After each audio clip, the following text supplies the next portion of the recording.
Alors aujourd'hui on va visiter nos essaims parce qu'on va devoir bientôt passer nos reines de nucléi qui sont fécondées en essaim.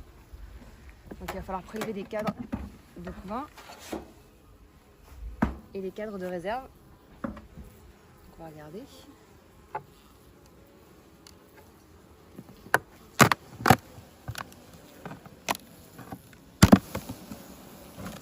Voilà.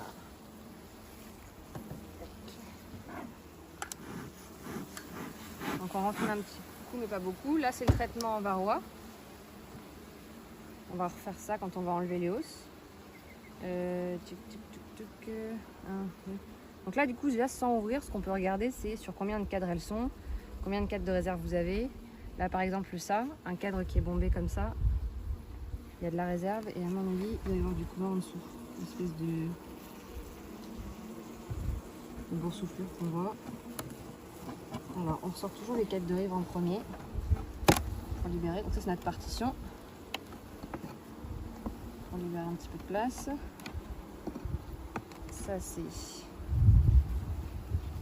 un joli cadre de réserve. Il n'est pas terminé mais c'est pas mal.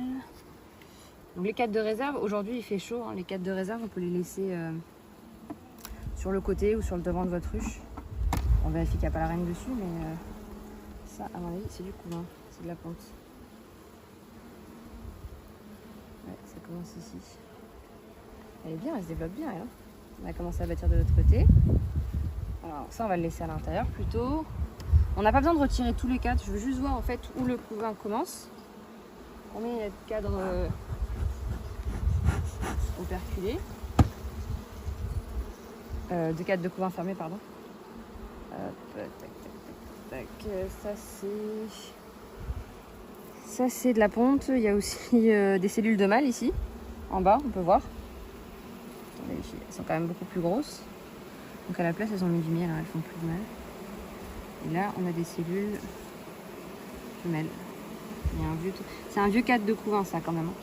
Rien qu'à la couleur, si on compare celui-ci et c'est un cadre de réserve, mais quand on compare les deux, la reine, elle va préférer pondre sur celui-ci, qui est quand même plus joli. Et celui-ci, à mon avis, l'été prochain, enfin la saison prochaine, on va le changer. Hein. Ça va partir. On va regarder. Je pense qu'elle a au moins 4 cadres de couvain.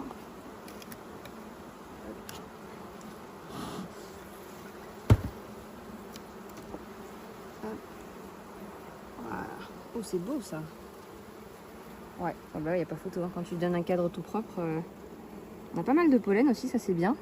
Et vous voyez souvent autour des cadres de couvain, on a cette espèce de, je sais pas comment on dirait, un bombé de miel pour pouvoir nourrir directement le couvain. Vous avez du pollen ici aussi. Et puis on a tout notre petit couvain fermé.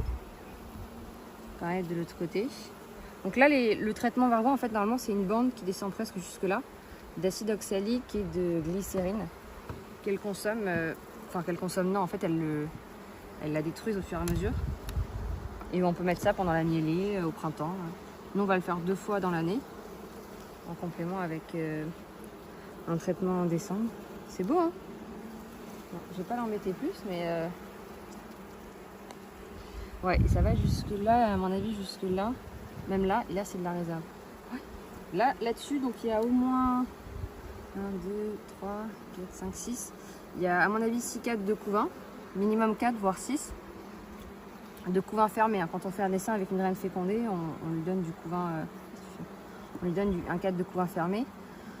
Donc un essaim qui a 6 cadres de couvain, on va dire. On va lui laisser 2 cadres de couvain fermés et idéalement un cadre de ponte. Et on peut prélever le reste. Et en réserve, bah, si là on en a une, à mon avis il y en a 3. Parce que ça compte pas réellement, c'est quand même assez petit. On va lui en prélever 2 et on va bien la renourrir par derrière. Et on va lui donner aussi de nouveaux cadres de dessins vierges en fait. Pour qu'elle puisse refaire un petit peu de couvain et se préparer pour l'hiver. Et voilà.